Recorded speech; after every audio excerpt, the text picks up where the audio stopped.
एक बार की बात है। एक राज्य में एक राजा रहता था। राजा बहुत ही दयालु और नेक इंसान था। वह हमेशा अपनी प्रजा का भला सोचता था। लेकिन कुछ दिनों से राजा की तबीयत अचानक बहुत खराब हो गई थी। राजा की हालत दिन ब दिन बिगड़ती जा रही थी।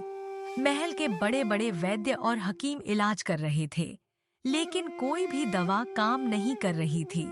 राजा की हालत इतनी गंभीर हो गई थी कि महल में हर कोई डर गया था। मंत्री चिंतित थे, सिपाही परेशान थे और प्रजा भी राजा के लिए प्रार्थना कर रही थी। राजा ने कमजोर आवाज में कहा, मेरा शरीर बहुत दुख रहा है। क्या मैं बच पाऊंगा? महाराज, हमने हर कोशिश कर ली, लेकिन बीमारी कम नहीं हो रही। महाराज, प्रजा बहुत दुखी है। सब आपकी सलामती चाहते हैं। अगर मेरी किस्मत में यही लिखा है, तो मैं क्या कर सकता हूँ? महल में सन्नाटा छा गया। उसी राज्य के एक छोटे से गांव में एक गरीब लकड़ी बेचने वाला रहता था। उसका नाम था रामू और उसकी पत्नी का नाम था भगवती। रामू रोज जंगल से लकड़ियां काटकर बाजार ले जाता, लेकिन उसकी लकड़ियां बिकती ही नहीं थीं। घर में ना अनाज बचा था, ना पैसे और ना ही खुशियां।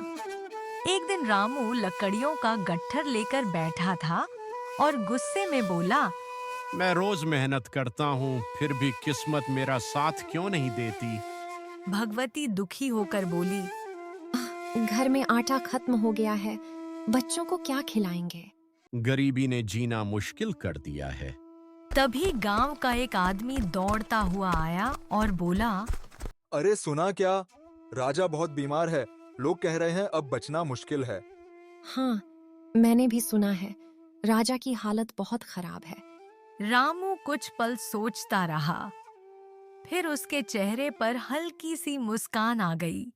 अगर राजा मर गया तो पूरे राज्य में अंतिम संस्कार के लिए बहुत लकड़ियां चाहिए होंगी।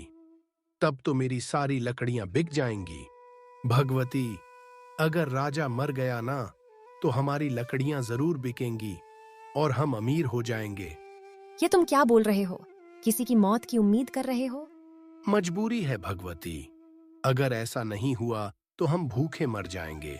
रामू, किसी का बुरा सोचने से कभी भला नहीं होता।